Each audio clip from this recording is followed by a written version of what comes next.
I do want you to know I've heard from a number of Hebrew Israelite leaders about having debates. One's already put out a video accepting my offer to debate. So I'm going to tell you some of the folks I've heard from. Those that have gone public, I'll mention the names publicly. Others, I'll just describe what they've talked about without mentioning the names publicly because they've just reached out to me privately. But by all means, let's put the issues on the table. I know that there are many different groups out there identifying as Hebrew Israelites, and some are more moderate and some are more radical, and some have beliefs that are very much in keeping with biblical beliefs about salvation through the blood of Yeshua, and others with beliefs that are very radical and very different. But for the sake of truth, for those that are really looking for truth, those that want truth, we'll pursue it together. For those who won't listen to quote, a white Edomite devil, well, I just pray for them. They're in deception. What they believe is factually wrong. They need to really come to know the one true God, the Most High, and receive forgiveness of sins and new life and find the truth. But others are seeking. Others are more moderate. So whatever we can do constructively, we want to do to help, as this is an issue, a question, the Hebrew Israelite question that's really come to the surface. Our videos commenting us in recent weeks have gotten a lot of attention. So I'm not going to talk about this all the time, but I want to devote one more Thursday to talking about a number of Hebrew Israelite myths. So here's what I ask everyone listening for. Just pursue the truth. Pursue the truth, okay? There are things that I might hold to that are different than what you hold to, and someone else holds to something different. Yet, how do we sort it out? With all your heart before God, pursue the truth and tell him, I only want the truth wherever it leads, whatever the cost, whatever the consequence. All right. And Patrick, thanks for calling. I will get you to be a little later in the show, sir, but I see you here, and I do want to speak with you. All right. So let me debunk one of the silliest Hebrew Israelite myths. And when I say this, I don't want to offend those who don't hold to these things. So I know some of you hold to this and some of you don't, all right? So those that don't, I don't want to insult you by painting with a broad brush. I know some of you do hold these things, some don't. So if the shoe fits, wear it. So one of the silliest, most ridiculous things I've heard is, well, people like you say you're Jewish. You see ish. It's not really being a Jew. It's Jewish. So, for example, if I say he's not really tall, he's kind of tallish.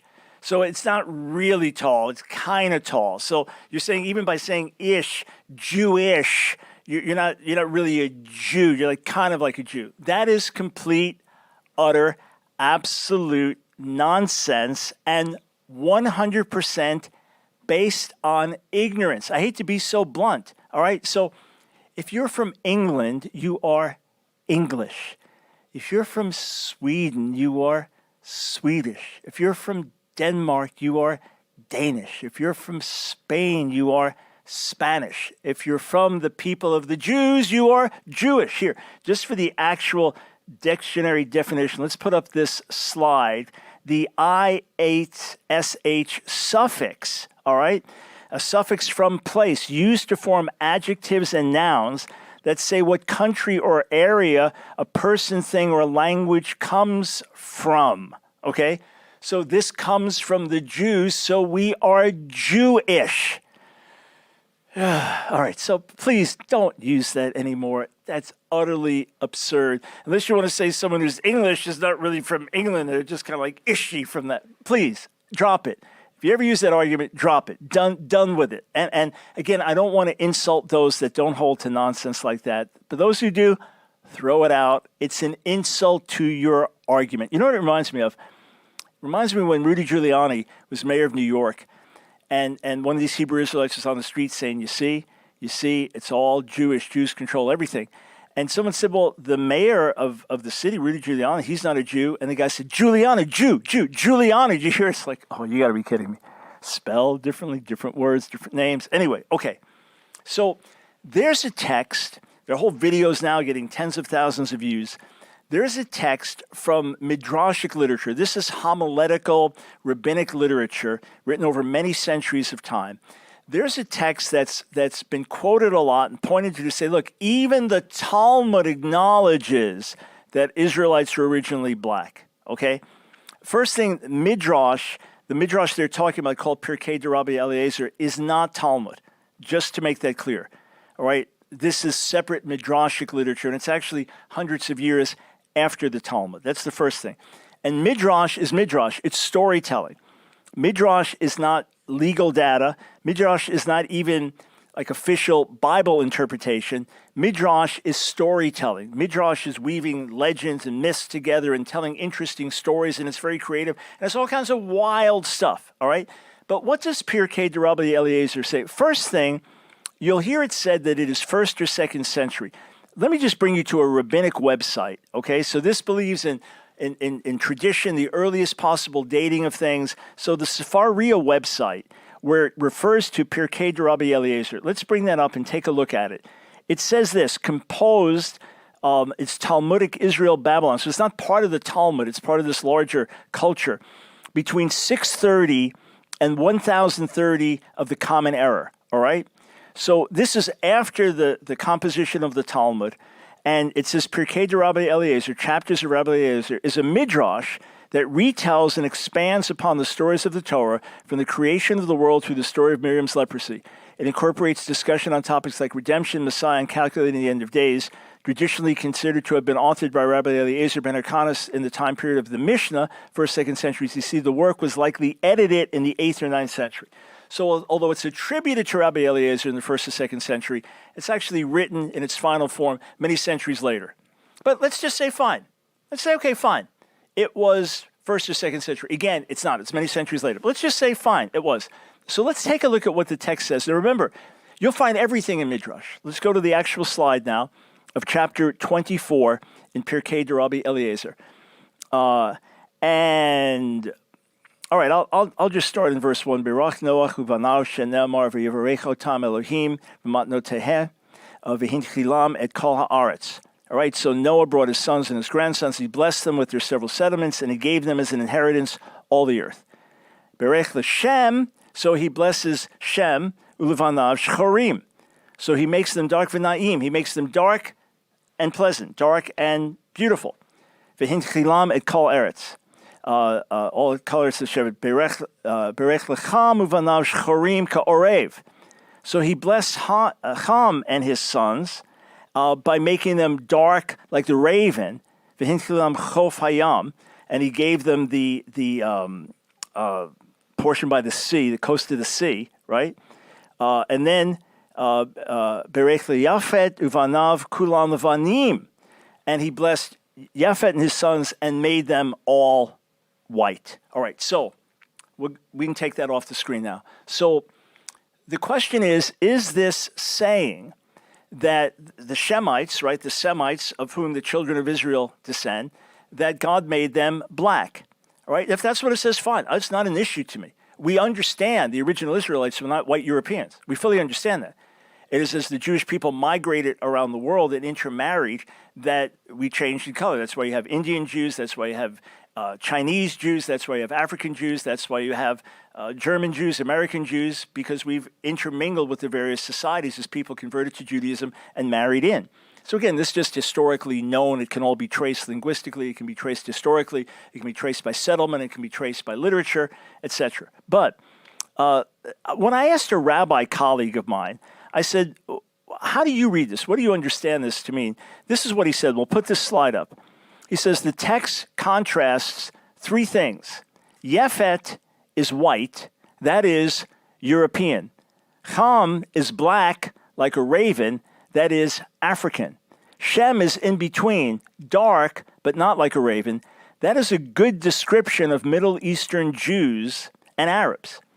So there's a contrast between shchorim, like a raven, dark or black like a raven, and shchorim, vanaim, black or dark and beautiful or comely. So there's a distinction between them. So what do we know about the colors of the people of the Middle East? They would be brown-skinned, they would be darker than me, but they would be lighter than, say, a black person from Sudan or from Ethiopia. So that's the contrast. It's not saying that the Shemites were Negroid or African there. It's not saying, it's contrasting their skin with the skin of Africans, their color, all right? So they're dark. Again, the original Israelites were not white-skinned Europeans. We understand that. This is through the Jewish people spreading all around the world. But they also weren't black Africans. And this very text that you see, it proves it. It proves no. All it says is that one was darker than the other. All right, so they were brown-skinned people. They were darker-skinned people than the whites, but they weren't as dark-skinned people as the blacks of Africa. All right, now, there's another text from the Mishnah, which is even more explicit. And I want you to see, I'm just looking at the clock. We've got time to get into this, okay? So it's Mishnah Nigaim. So this is dealing with leprosy, skin diseases, things like that. Chapter 2 and Mishnah 1. So the first legal discussion there, all right? And it says this, Baheret azan nir'et begamani keha, v'hekeha b'chushi azah, Rabbi Yishmael omer b'nei Yisrael ani chaparatan, harei hein ke'ish karoa, lo shcharim v'lo v'nanim, ella v'enonim.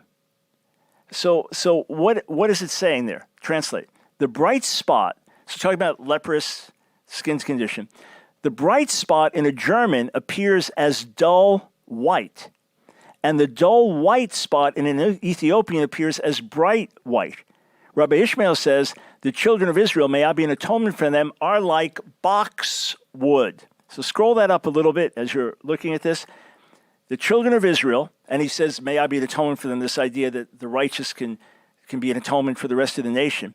He says, they are like boxwood, which would be a brownish color, neither black nor white, but have an intermediate shade. So the Germans are white, the Ethiopians are black, and the children of Israel are boxwood.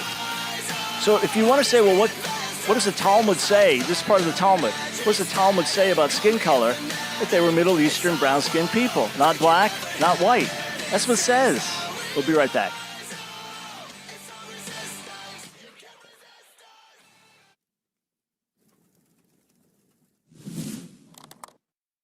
How important is faith? It is absolutely, fundamentally important. Hebrews 11:6 says it succinctly. It says this, without faith, it is impossible to please God, because anyone who comes to him must believe that he exists, and he rewards those who earnestly seek him. Now, it's a separate question of how do I get faith? I want to come to God, but I'm not sure if he's real. That's a whole other question, which deserves a lengthy answer in itself. But I just want to focus here on the foundational importance of faith. Whatever is born of God is written 1 John 5:4. Whatever is born of God overcomes the world. How? We overcome by faith. We cannot come to God. Think of it. We cannot trust him. We obey him, follow him, do anything unless we believe that he exists. It has to start there. And this is not to beat you over the head if you're struggling with unbelief. Jude says, be merciful to those who doubt. But faith is absolutely fundamental. Just think, if you've ever been through a severe faith trial, everything falls apart. Your confidence falls apart. Your motivation for all that you do. It is a massive crisis. Is God real or not? Is this true or not? Is the Bible trustworthy or not? Did Jesus rise from the dead or not? We must be secure there. We must have faith as the foundation, and then we build everything else on it. You're not going to cultivate intimacy with God. You're not going to get involved in outreach. You're not going to try to live a life that's pleasing to the Lord if you're not sure about who he is. So if you're struggling here, you're going to struggle in every other way. And it may seem an odd thing to do if you're struggling with even believing in God. But take the little bit of faith inside of you and say, God, I want to believe. Help my unbelief. Jesus will be merciful to you and meet you there. It's the Line of Fire with your host, Dr. Michael Brown. Get on the Line of Fire by calling 866-34-TRUTH. Here again is Dr. Michael Brown. May his grace and his face shine upon you. Asked thoroughly Jewish Thursday. This is Michael Brown. Delighted to be with you. 866-348-7884. I will get to the phones shortly, and I'm going to look at two more rabbinic texts And the purpose in looking at these texts is to basically tell you, be very careful before you say, well, the Talmud says this or the Talmud says that, because it may say 5 things against your opinion and 1 for them. And you may end up pointing more fingers against yourself than at others, all right? But I just want to let you know some of the folks that we've heard from in terms of having a debate. So this was through Vocab Malone. Alhazar Ben Loya said, no, we don't need that text up there. Just we got a very zealous team putting some text up for me. So this, guys, you don't have this. Alhazar Ben Loya says he accepts and wants to debate me, prefer historical rather than theological themes. So based on his proposal, I came back saying, okay, let's debate these 2 subjects then. We'll do full back-to-back debates, live stream, and hoping for sometime early next year, within the first couple of months of next year. So since he wants to talk about historical Jewish people, great. So I proposed, are there Jews from every nation, including the continents of Africa and Europe? So let's debate that. Is he saying there are no Jews from Europe? Is he saying that all Jews like me are not really Jews? What does history say? That'd be part 1. And part 2, Lashon Kadash, Abba Bivens, and the language of the Bible. How was Hebrew originally written, spoken, and utilized in ancient times? Let's discuss ancient Hebrew, how it really operated, how it was pronounced, how it was understood. Let's get into a heavy-duty Semitics discussion. So that's my proposal, those 2. Now, I offered him debates on other subjects based on his own circles, Hebrew Israelite circles, such as, will all nations go into slavery and the world end by thermonuclear destruction? Would he like to debate that? Are there modern-day apostles, prophets today? In which organizations could true prophets and apostles not lead? Get their views on that. Is reincarnation biblical? Are there people today who have been identified as people of old? How do we know? Is the kingdom only for Israel? Will it be for all nations? Is the virgin birth legitimate, biblical, and necessary for the salvation of Israel? What is a man of the Lord? What are the qualities, actions, and beliefs of one? Which Israelite school has the whole truth? What is the history of marriage, and how does the Bible define it? How should the righteous live it out today? And is the devil a spiritual being or a nation of people? What does the scripture declare? So if he wants to get into any of those, we can. But otherwise, the first 2, these are things we've talked about, things supposedly he's an expert in. So God willing, we'll be setting that up. Then this was a comment from someone who identified as a sergeant in the school of the Sicarii. Love the live stream, Dr. Brown. Thank you for addressing the situation, not hiding from it. I'm a sergeant in the school of the Sicarii, and leadership would like to have a discussion with you, not so much of a debate. Happy to do it. We can do it off the air, just do a Zoom call together, so we're face-to-face in that regard. So we replied via social media, because that was posted on social media. We replied to that. We were supposed to reply to it. Hopefully we did. So feel free to reach out. If that's you, reach out. Let's follow through. Love to do it.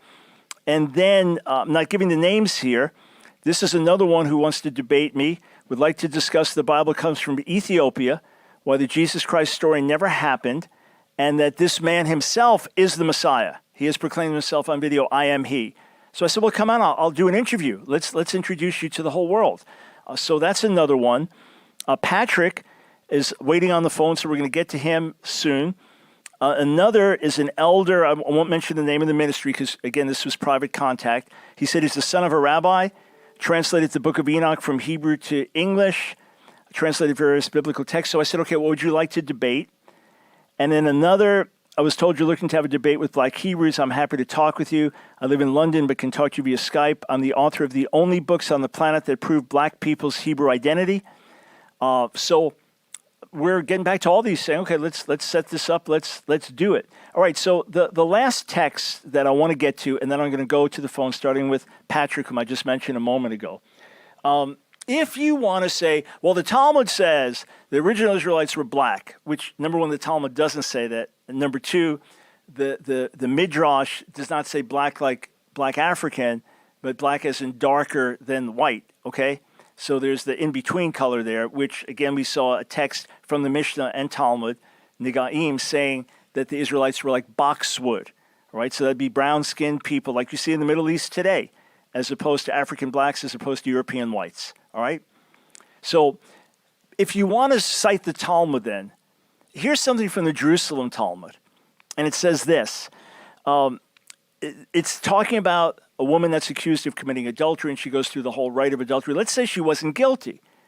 It was stated, Rebbe Yehuda says in the name of Rebbe Elazar ben Matthias, it says, but if the woman was not impure but was pure, would we not know that if she was not impure, she was pure? Why does the verse say, but she was pure?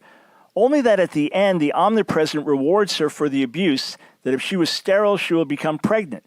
If she was having difficult births, she will have easy ones. If she had ugly children, she'll have good-looking ones. Black ones, she'll have white ones. Short ones, she'll have tall ones. Females, she'll have males. Single children, she'll have twins. All right, so this text is saying that as a reward for the woman being falsely accused, that if she couldn't have children, she'll have children. That if the births were hard, the next births will be easy. If she was having ugly children, instead she'll have good-looking children. If she was having black children, she'll have white children. If she was having short children, she'll have tall children. If she was having females, she'll have males. If she was having single children, she'll have twins. If anything, this would speak disparagingly of black color. So you want to quote the Talmud? Well, now the Talmud is speaking disparagingly of black color. Now, one of my rabbi colleagues that analyzed the text said, I think black and white are just symbolic here. I don't even take them literally, all right? But if you want to call the Talmud and say, you see, it supports the fact that Israelites were black. No, quite the contrary. It's actually negative here. One more text for you, all right? This is also the Jerusalem Talmud. So this is completed earlier than the Babylonian Talmud. And this is from Ta'anit. For the previous one's from Sota. This is Ta'anit. Okay, so it's talking about certain animals or people had sex on the ark, and they were prohibited from doing that, and as a result, they were judged. So Rabbi Yehuda bar Parzi, Rabbi Chanin, and neighbor Rabbi Samuel bar Rav Isaac, on his entrance to the ark, Noah was forbidden sexual relations. What was the reason? You shall not come into the ark, you, your sons, your wife, your sons' wives. On his exit, sexual relations were permitted to him. What is the reason? Leave the ark, you, your wife, your sons, and your sons' wives with you. So it's just midrashic interpretations of the biblical text. Rabbi Chia bar Abba says, by their families they left the ark. Since they refrained from their relationships, they married it to be saved from the deluge. You may know that since it was stated, Ham, the dog, and the raven misbehaved. So allegedly, they all engaged in sexual acts of some kind on the ark, and therefore they were cursed. Ham exited charcoal colored. So he was cursed by his skin being turned dark. So it was the Africans. The dog exited public in his relations. In other words, the way he copulates with a female dog. The raven exited different from the creatures. They allegedly spit in the other bird's mouth to procreate anyway. This is something, again, that would speak of being dark or black in a negative way. Now, I'm not a Talmudic Jew. The Talmud is not my authority. The Midrash is not my authority. There are many beautiful traditions there. There are many fascinating traditions. The one thing that's said with any authority was that the children of Israel are boxwood in color, not like the Africans and not like the Europeans, not like the Germans, not like the Ethiopians or the people of Sudan. Cush can refer to Sudan or Ethiopia depending on what the reference is. In any case, that's the only official statement. The point I'm making is if you want to point to Pirkei de Rebbe Eliezer and say, you see, it says the original Israelites were black, but even there it's making a clear contrast between them and the blacks of Africa who are black like a raven. Right, well, then you have these other texts speaking disparagingly of being black and speaking positively of being white. All right, so what's the point? You don't want to use the Talmud to make these statements about blackness being good or blackness being bad because it's not what it's about. If you use it, you're going to end up with anti-black statements, not positive black statements, if you're using it in that way. The only thing you can say is that for Talmudic Jews, it was understood that the Israelites were, at that time, 1st, 2nd century, and in their history, they were Middle Eastern, brown-skinned people like boxwood, not like the blacks of Africa, not like the whites of Europe. That's all. How do they end up black? How do they end up white? Again, very simple. There are Jews from every continent. There are Jews from countries all around the world. There are Jews of different color, different language, because of living in countries for long periods of time and then intermarrying where the people marry in. That's the important thing. They convert to Judaism and marry, and you live there long enough, you intermarry enough, you start to look like the people there. And by the way, the Ashkenazi Jews ultimately go back to Jews of Italy. Jews that had lived in Italy for centuries, and then 97,000 Jews, according to Josephus, were sold into slavery to Rome after the fall of Jerusalem. And then they there eventually get their freedom, so that you have a large Jewish community intermarrying over centuries with the Italian community and retaining their Jewish identity as people convert to Judaism, and then moving from there to Germany and other countries. That's the origin of Ashkenazi. And in fact, it's been demonstrated with a massive DNA study. It's absolutely fascinating, but that's been demonstrated. And the same way as the tribes of Israel and the Jewish people scattered all around the world and lived in Africa, that gives root to the black Jews. So yes, there are black Jews, there are white Jews. Not all whites are Jews, not all blacks are Jews. Most whites are not Jews, most blacks are not Jews. But here's the thing for me, my identity is found in Yeshua. My identity is not found in being a man, is not found in being a Jew, is not found in being an American. It's found in being in Yeshua. It's found in having my sins forgiven. It's found in having been washed with the blood and cleansed from my guilt and come into a living relationship with God, when by his grace and power I can live righteously and do the will of God. That's where my identity is. All the other things are ultimately secondary. Anyway, facts, that's all we're giving you. Text, information. We come back, we're going straight to the phones. Good time to call now, 866-348-7884.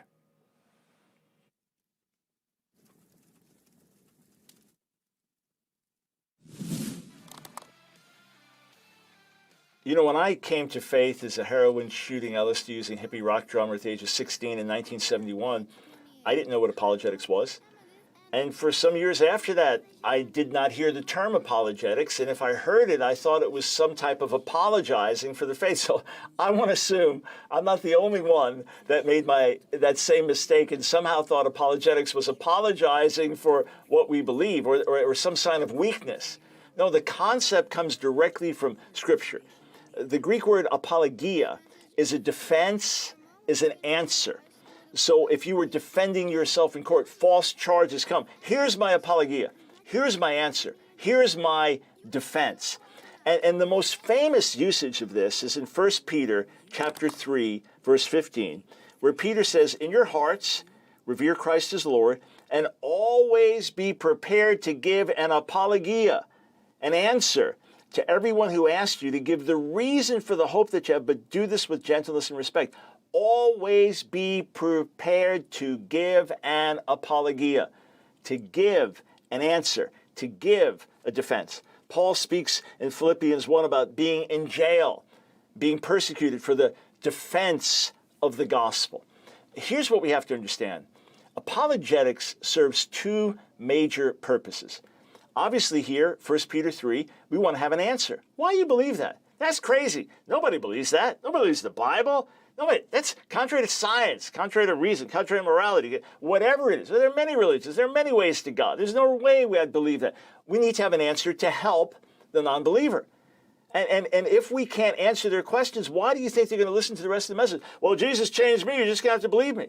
So I talked to a Muslim, and he talked about being changed. I talked to somebody who came back to Judaism. She talked about being changed. I talked to this Hindu, and he seems devout. It's like, why should I listen to you? Well, I know. No, we have to do better to engage someone's mind, to get them to stop and listen long enough to then hear the rest of the message, so it can be pre-evangelism or preparing the way for the rest of the message. But also, apologetics is super important because it builds up believers in the faith. I had to pull myself up on my own bootstraps, bombarded by rabbis and Orthodox Jews and objections and counter-missionaries as a new believer, not even knowing Hebrew then. I had to study and learn. The reason I wrote a 5-volume series on answering Jewish objections to Jesus and endless hours of apologetics since then was so that no other Jewish believer would have to go through what I went through, that they would have the answers ready.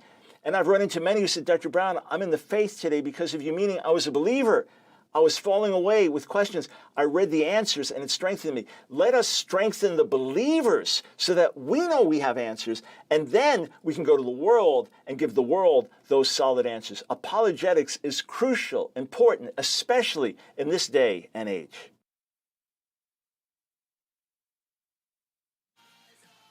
It's the Line of Fire with your host, Dr. Michael Brown. Get on the Line of Fire by calling.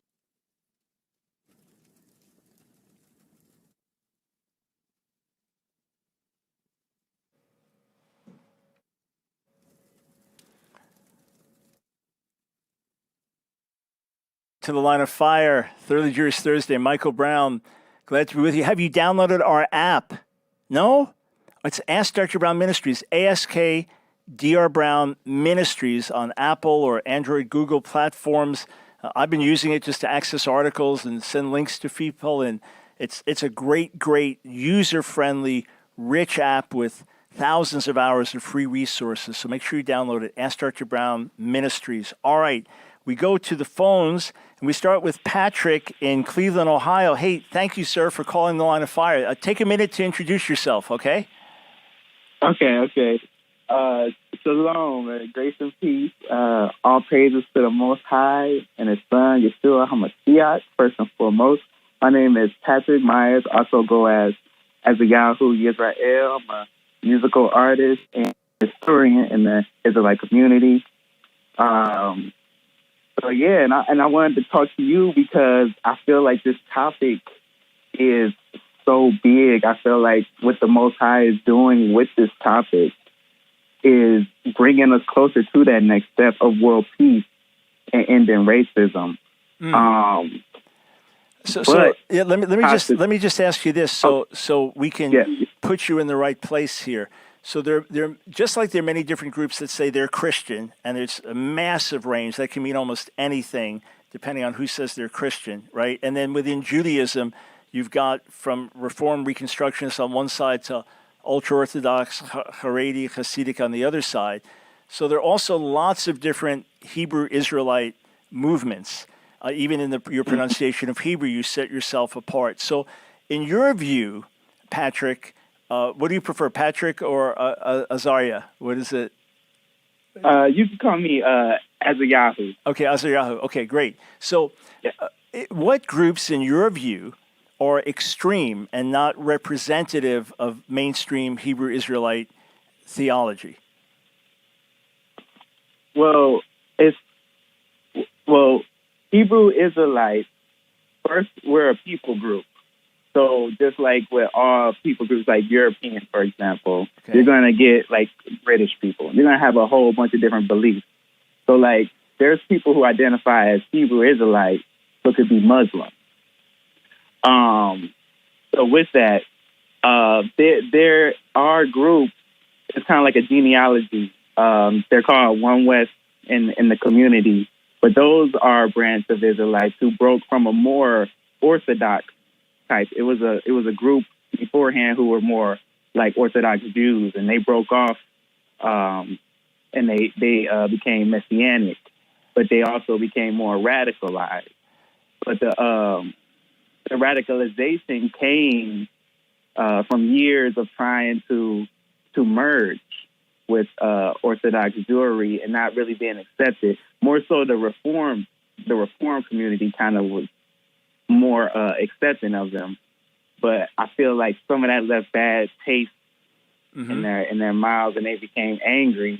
And a lot of the teachings and stuff, I feel, stem from just the anger and the history of our people and the oppression and losing our history and our culture, identity, language, all of that. And what would you say the groups that are known to be standing on the street corners, yelling and saying, the white man is the manifestation of Satan, that kind of thing? Would those be One West people? That's more so their tradition, yeah. But they also get so like some of them might have a chart, a 12 chart, which has some truth in it and it has some untruth in it, because we do know Israelites were in Spain and Portugal, and then some of them went into captivity. Some of those became colonialists. So yeah, there are tribes of Israel mixed within Spanish people, African people, Negroes, who I do believe are majority Israelite people. But we could get into that. So we would have a strong difference on that. You're saying the majority of Africans would be Israelite, and I would say the vast majority would be not, just like the vast majority of whites would not be Israelite origin. What about the Sicarii group? How would you characterize them? The Sicarii group, I think they really match the name. They kind of remind me of the historical Sicarii. They go real hard for their people. They love Israel, and they really want to see Israel back on their feet. But Israel, that means the black disagree with. community. When you're saying that, that means the Oh, African yeah. black community. Yeah. Right. When I say Israel, I mean the black community, but I also mean Israel as a whole, because as more of the knowledge and research and DNA studies that are unbiased continue to come out, and if they really love truth, they will accept the truth as it comes out, and they'll see that European Jews, Mizrahi Jews, Sephardic Jews, and Africans have a common origin. Got it. Okay. And this is also genetically proven. All right. So we would agree on that genetically, Ashkenazi Jews can trace their heritage back to Israel. There are African Jews that can trace their heritage back. There are, as you mentioned, the Mizrahi Jews, Sephardic Jews, those even more naturally, especially Mizrahi being in the Middle East. So obviously we'll have some differences historically, but your position then, as far as you know, again, and for everyone that's Hebrew Israelite, this is Patrick representing his view and his understanding based on his own history. So I understand he's not speaking for everybody, he's speaking for himself and the movement that he's part of. But Patrick, in your view, what percentage is the wrong thing? In your camp, so someone like me, I'm looked at as a fellow Israelite Jew, just with different skin color and different history. How do we come to get into right relationship with God? Who is Yeshua, and how do we get our sins forgiven? Okay, this is it's good that you brought it back to this area, because this is how I got introduced to you. Because as I started to come into the truth of the gospel, knowing that Mashiach is divine, because a lot of the One West tradition teaches is that Joseph had a hand in the birth of Mashiach, Mm-hmm. which I vehemently disagree with. Mm-hmm. And it was kind of hard to combat some of those traditions until I found out a lot of the apologetics that was going on already in the Jewish community. Because when you see some of the arguments in the Hebrew community, it's the same arguments that the Orthodox is coming to the Messianic with. Got it. So Mashiach is the way to salvation. Yeshua is salvation, and he gifted us unlimited atonement, and that's my belief in the scripture. That's what the gospel teaches, because we can't do the whole Torah perfectly. Mm-hmm.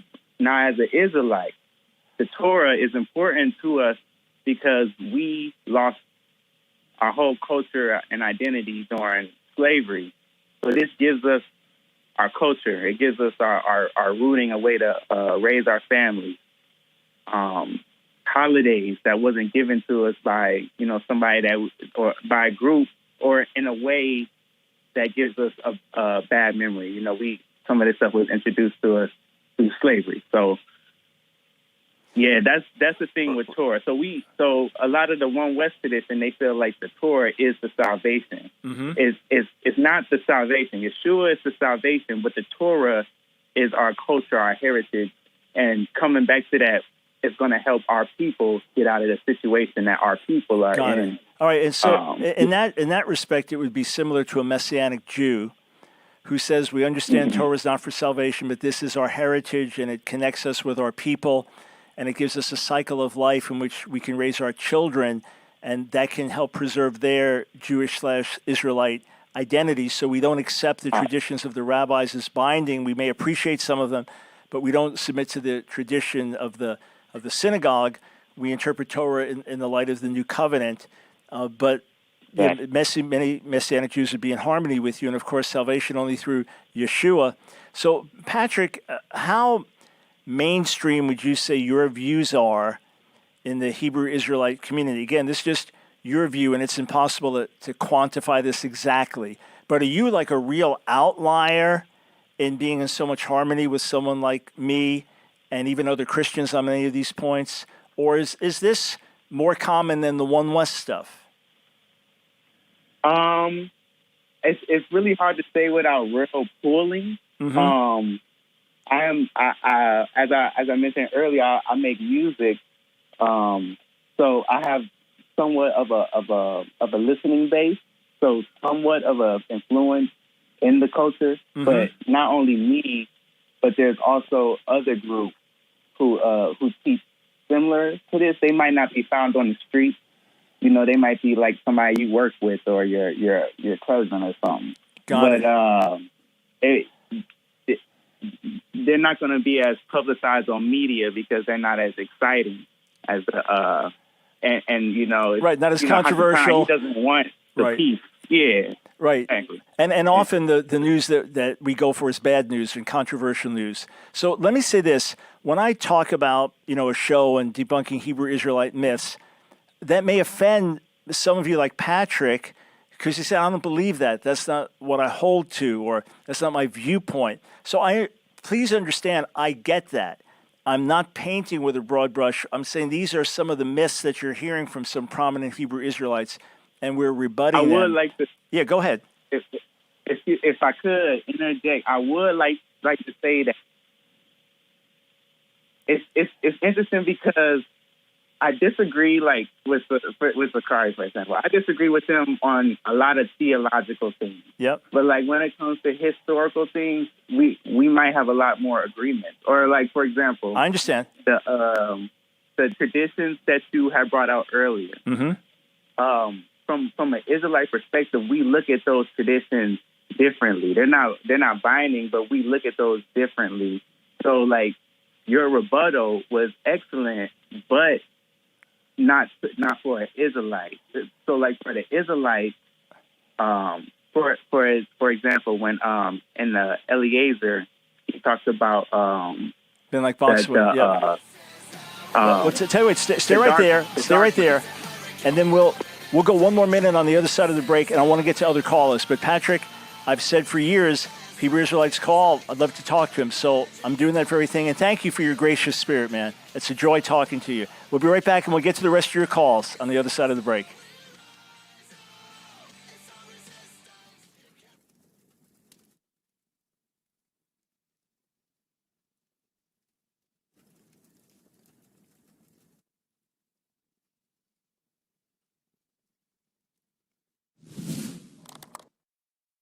Here's what you need.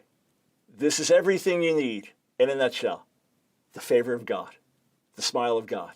You have that, everything else will fall into place. My friend, I would rather have all the armies of the world against me, all the governments of the world against me, all the people of the world against me, the media against me, the educational system against me.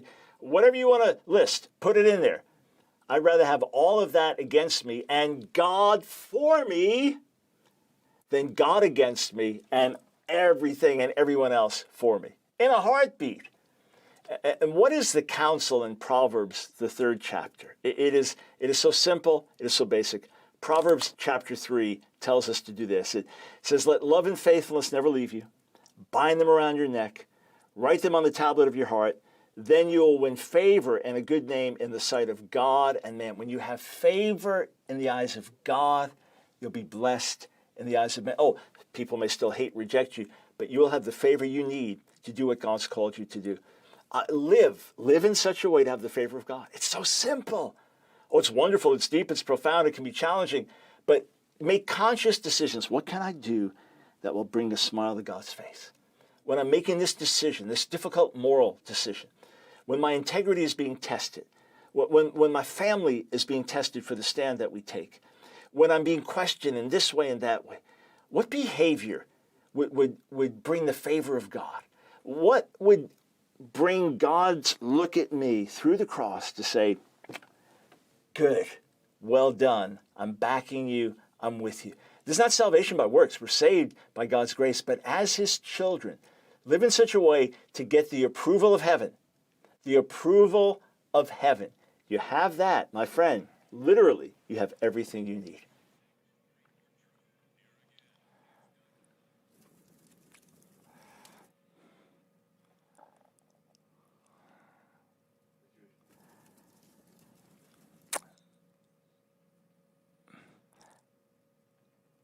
Thanks for joining us, friends, on the Line of Fire. Michael Brown, welcome back to Thoroughly Jewish Thursday. All right, Patrick, let me just give you one more minute. We can always talk, God willing, in the future, get into this in more depth. Yeah. But again, to me, I'm just looking at this factually, linguistically, philologically. What does the text say? What do the words mean? But you're saying that, and again, the question is not my opinion, your opinion, but what does the text say? That's why languages. That's why I got my PhD in Near Eastern languages and literature, just to dig into the words themselves. But how are you saying a Hebrew Israelite would read this that would be different? Okay, so in the Black community, we have colorists, but not just in the Black community. Back in Africa, there's multiple ethnic groups. So when we see Ham, when it talks about Ham and it says he was black like a raven, Yep. we do not equate that to us. We look at the stem as us as being dark but beautiful, because not only was that something that our grandparents were saying back in the civil rights and all of that, but the Ham as a raven, we would connect those more with Nilotic type groups in Africa. So these are your people that's Nile Valley people, so like the Sudanese people, like you mentioned. But like the Dinka, for example, or the Near people, these are very dark people. They're black, actually black. No, so that I understand. In other words, I understand how you could say it's between two different black peoples, in Africa, or, lighter color, darker color. I understand how you could do that. My point is it's a midrash, number one, and midrash, it says all kinds of things. I mean, and you have other Talmudic passages that make black being a bad thing, a negative thing. So that's what I was saying. If you want to use one text, you got three other texts going the other direction. But how do Hebrew Israelites interpret Mishnah Nigaim about not like Germans, so not like white Europeans, not like the Cushites, not like black Africans, but boxwood? It's an intermediate. It's a brown color, a light brown color. How is that understood?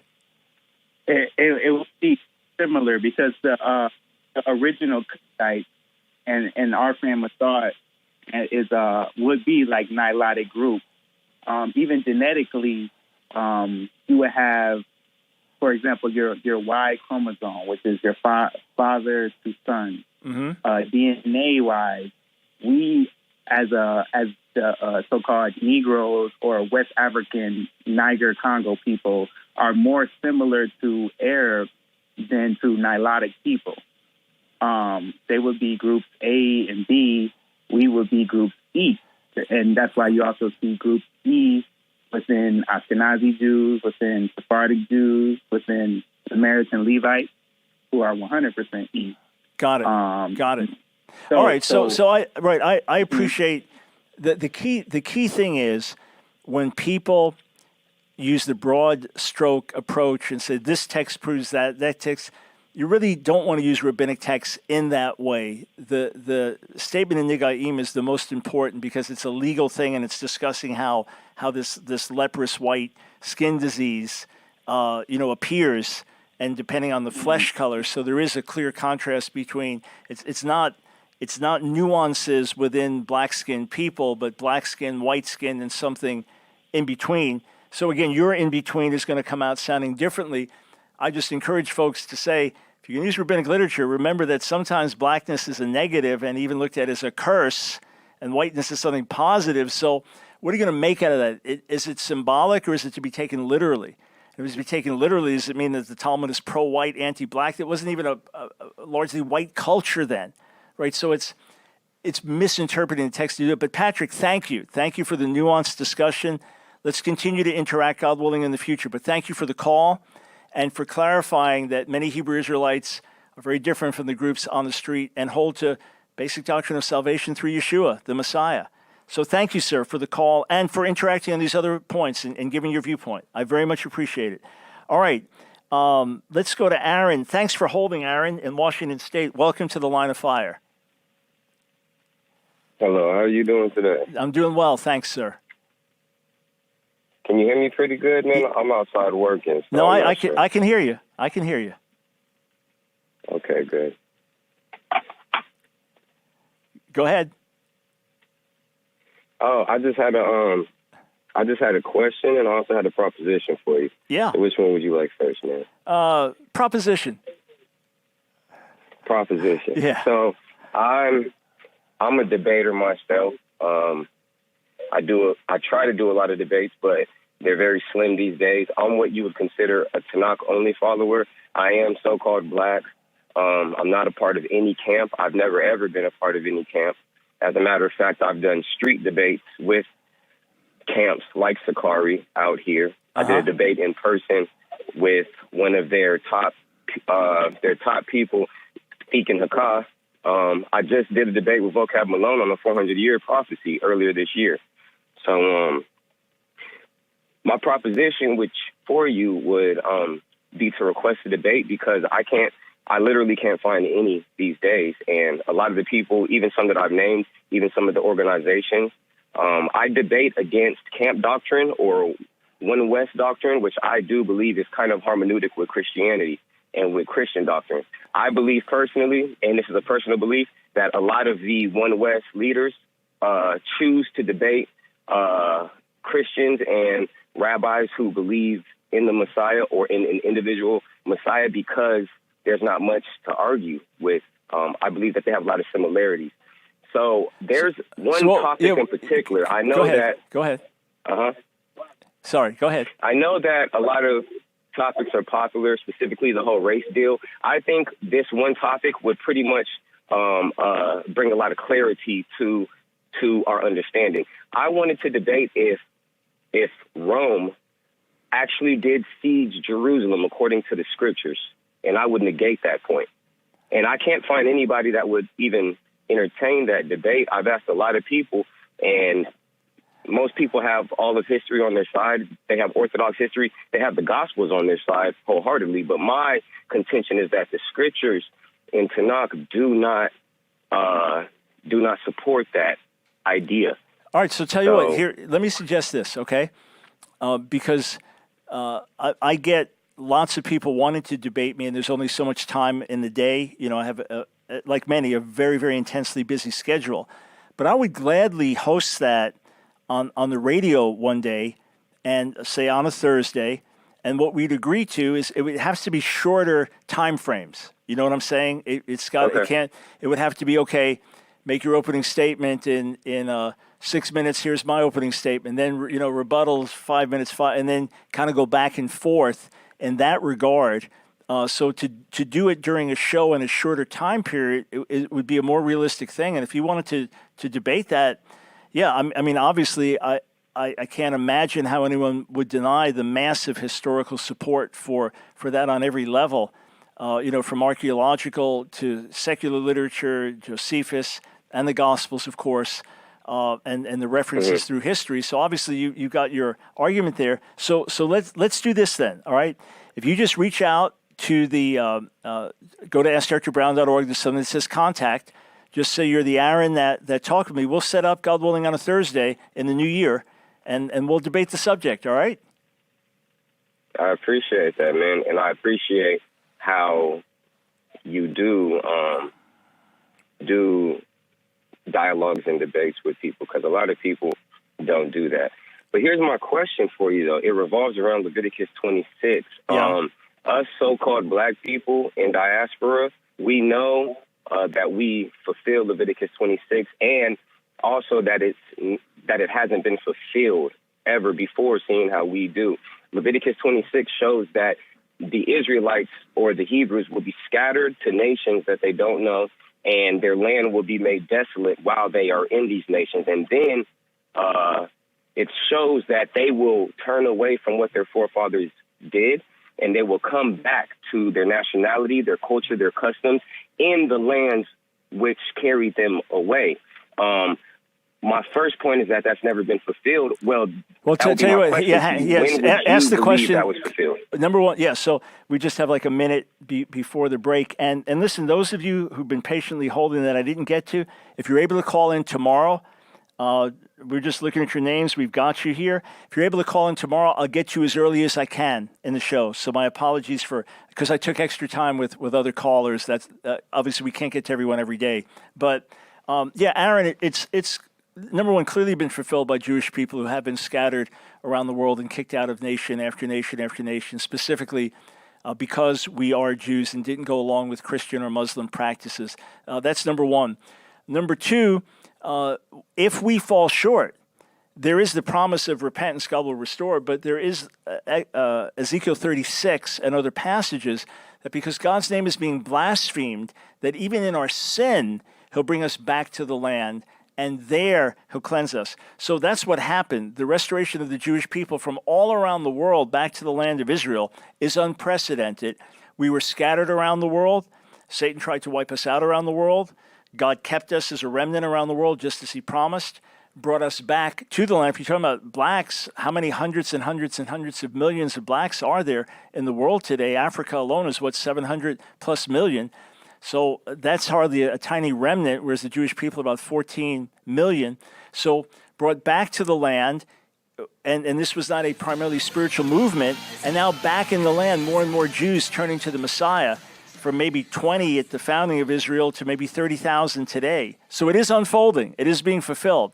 But let's follow through, and may the Lord's truth prevail. A joy to be with each of you.